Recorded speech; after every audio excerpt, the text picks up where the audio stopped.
Here's how you transfer the title of a vehicle from the DMV after the death of a loved one. I'm Taylor Kaspar, owner and managing attorney of Legacy Estate Planning, where we help families facing the death of a loved one transition well. So here's how you transfer the title of a vehicle at the DMV after a loved one has passed away. First things first, there's a couple of considerations that you need to make when you go into the transfer. Those considerations are whether the vehicle was held jointly with another individual, and then after that, you need to figure out whether or not the assets of the estate are going to be subject to the probate court or not.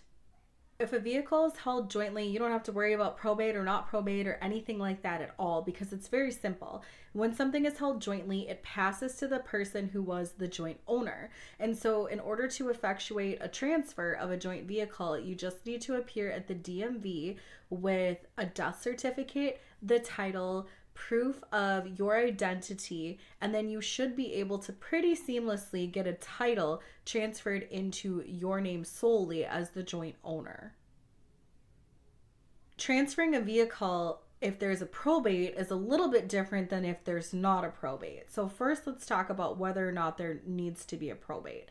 Where there is an estate where all of the assets in the estate would be more than $75,000, or if there's real property, or if the person who passed away had minor children, and we're talking like there's not a trust, or we don't have beneficiary designations or some other mechanisms for the transfer. If those factors are present, then there's going to be a probate of the estate. If those factors are not present, then it's likely that you'll be able to more easily transfer the vehicle because you won't need to go to court. So let's talk about transferring the vehicle if there is a probate. First things first, you would need to actually file the probate. So you would have to appear before the court, file the probate, get somebody with legal authority appointed as the personal representative of the estate. Once that person is appointed, then they will receive an order and they'll receive letters of general administration or letters testamentary, but some other document called letters that's going to evidence the fact that the personal representative has in fact been appointed and has legal authority to administer the estate. Once that process has happened, you will be able to take the order and the letters to the DMV and request a transfer of the title. To do that, on top of the order and letters, you will also need proof of identity for the personal representative, and you will need the death certificate of the person who has passed away. Once you have those documents, the DMV will let you know what paperwork you need to fill out, what the fee is that needs to be paid for the transfer. Then they'll be able to produce a title that is now in the name of the person who is receiving that asset, that car, from the estate.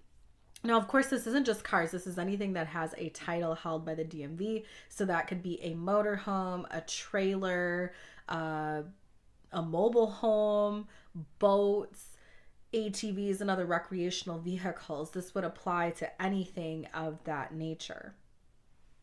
Now, if there's no probate, the vehicle transfer is a little bit different. Again, how do we know if there won't be a probate? Well, if the person who passed away didn't have any minor children, if there was no real property, and if everything that's a part of the estate was less than $75,000, then there's not a need for a probate. So transfers look a little differently when that is the case. When there's no probate, you'll need to appear at the DMV again with the death certificate of the person who's passed away, but you'll need a little bit different documentation outside of that death certificate. So sometimes the most effective item that you can use is an affidavit of identity and survivorship. This is a document that says, I'm the person who has authority to administer the estate, or I would be the person who had the authority to administer the estate if there was a probate. And then you would let the individual know why you think you have authority. If you're an interested person under law, like a family member, a spouse, a sibling, somebody who was kind of that next of kin is really what we're talking about. So you would say, hey, I'm the person who has this authority, or I should be the person who's allowed to collect the estate. And then you're going to swear that that person has been deceased for 30 days. You're going to identify the property that is available for distribution from this estate. And all of that will go in an affidavit that you draft, you have signed and notarized for you. And then that's how you swear to the DMV that you were the person with authority to transfer this vehicle, this mobile home, this car, boat, recreational vehicle, what have you. So you would appear with that affidavit of identity and survivorship, the death certificate, as I said, fill out any applicable forms at the DMV at the time, then of course pay their fees because they always have a fee, and then you should be able to transfer that vehicle to whoever would be the recipient of it. Something you want to consider if you haven't done your own planning is wrapping your vehicle into your revocable living trust if you have one, or somehow getting it into a working estate plan so that whoever has authority after you pass away doesn't have to, one, guess if they have the authority, if they're the right person, two, guess where the car is going to go, three, try to navigate the DMV's process, because what if they don't like the affidavit of identity and survivorship? And then they reject it, and then you have to come back. So you want to kind of have a plan for it in advance and wrap that into whatever estate planning documents you already have. And if you don't have any estate planning documents, you should really consider the fact that with the price of vehicles as they are right now, a family who has two vehicles that they drive very well could have just the vehicles alone be valued in excess of $75,000. And the funny thing is, when we're talking about a probate, having something in excess of $75,000 is just straight value.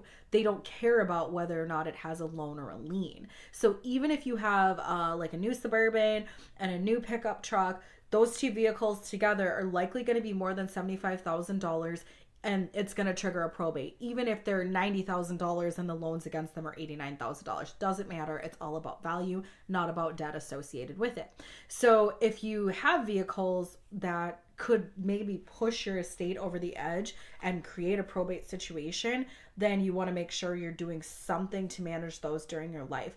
And even if you don't have a revocable living trust, you don't have the entirety of your plan done, maybe you do know who you want your car, your boat, your recreational vehicles to go to, and the DMV does publish transfer on death forms right on the internet. So you could download those transfer on death forms, get your VIN number, whoever owns the vehicle on title, and then figure out who you want to receive the vehicle upon your passing, get their driver's license number, fill out that transfer on death form from the DMV here in Minnesota, and you would have created a legally effective transfer for your vehicle. As simple as that. So if you found value in this video, make sure you subscribe to this channel, and then also like this video and turn on notifications so you never miss any updates from me.